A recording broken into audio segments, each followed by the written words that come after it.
good to be getting a lot of work done on my game again. Apparently all I had to do was let my WoW account lapse. I've worked a lot on the Frankenstein level, getting the basic layout done, thinking about the direction that I want the player to go, and trying to come up with a general ambience. Here are the timestamps for the video, for those that want to skip around. A huge welcome to my subscribers, both new and old, and if you're not a subscriber yet, go ahead and hit that button. And if you're a big Frankenstein fan, hit the like button. If you're more Team Dracula, hit the like button for that too. Now let's dive in and see what I've been working on. I found this blueprint of an old European mansion and decided to use it for the basis of my house. The first thing I did was get to work using cube grid. I found that I really like the cube grid. I can just make a section, and with a couple buttons, I can easily make something, at least like a building. Very quick and easy.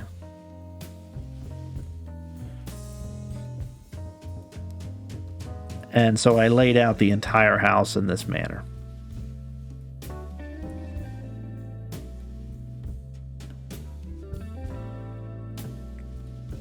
Unfortunately, I made the entire house a single mesh.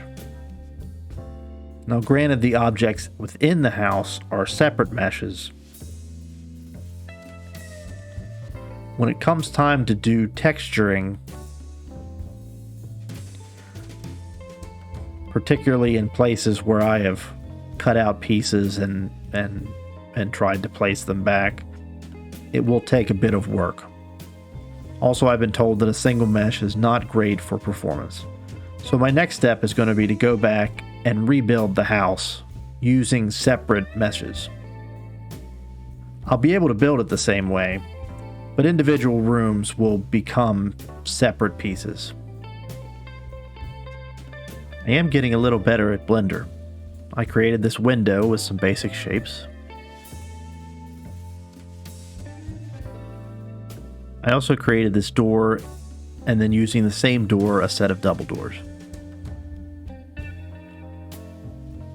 When I create the model in Blender, I use a bunch of different shapes. I don't join them all together to make one single mesh. When I export that model as an FBX to be imported into Unreal, I have this choice of combined meshes. What that does is gives me the opportunity to import all the shapes as one single mesh, or to import them all as separate pieces. In the case of the window, I imported it as a single mesh. I used the wood texture on here as a temporary material. For the door, I knew it would be better to not combine the mesh when I imported it, so that I could more easily animate it later. Even though I import everything separately, if you drag all your pieces into a blueprint, they do retain their original position. So if I wanted to create just this door as a single piece, I wouldn't have to go through the process of making sure everything lined up. I made the door frame a single blueprint for both the single and the double. And for the original door blueprint, I've gone ahead and replaced that generic cube with this door.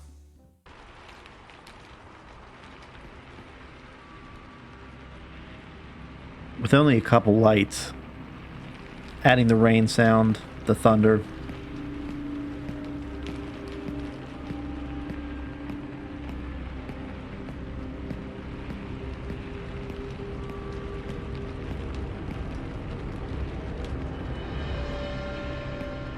this is the first time I felt like my game was really becoming something more than just a bunch of mechanics.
really wanted to use a floor like this in the kitchen.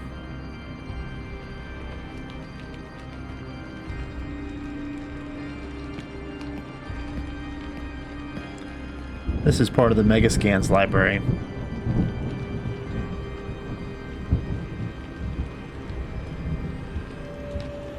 It originally was a lot dingier than this, so I opened up the texture file in GIMP and lightened all the whites and darkened all the darks.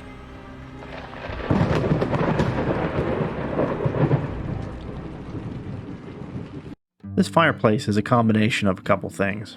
First is the Megascan asset of the fireplace itself. I also added a couple logs. A point light is in there, set to a more warm tone. I watched a bunch of tutorials to kind of get me on the right track. What I ended up with, and I don't know if this will be the final fire, it's just a 2D texture for the fire.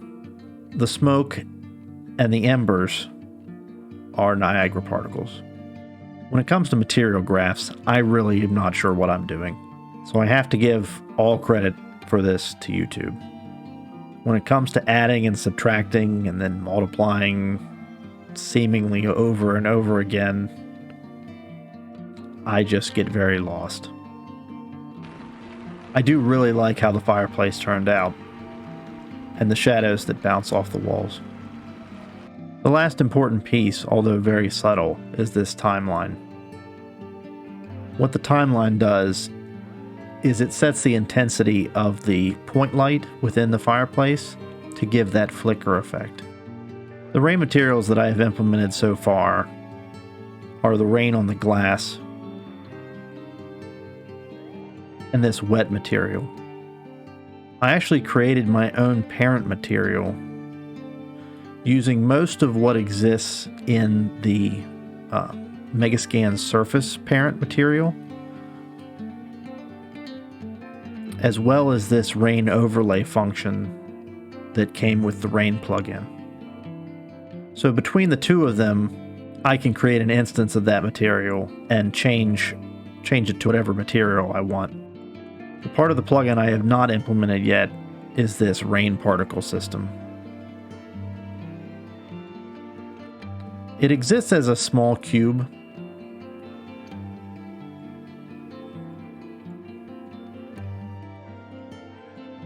I've read that if you have this cube follow the player around, it will always appear to the player like it's raining, regardless of whether the rain is happening everywhere or not.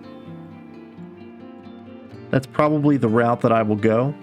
I just have to make sure that in places like doors that lead to the outside, basically a section of rain exists at the door and then follows the player after they leave the house. Otherwise, it'll rain inside. With the rain material on the windows, I don't have to worry about the player looking outside and not seeing any rain. To create the thunder system, I first used the knowledge that I gained when creating the footsteps. I made a meta sound source with an array of the 4 thunder sounds that I had gotten from the internet. This will then choose a random sound without repeating, vary the pitch only slightly, and output the sound every time it's called.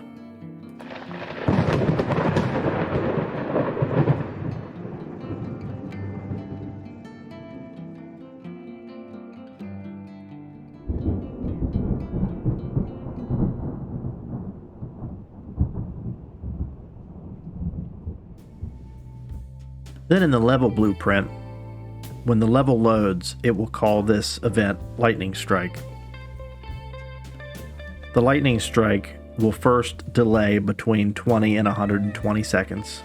It will then, using this random bool, select one of 2 options. The first option turns on a directional light in the level for between 0.2 and 0.7 seconds, and then turns it off.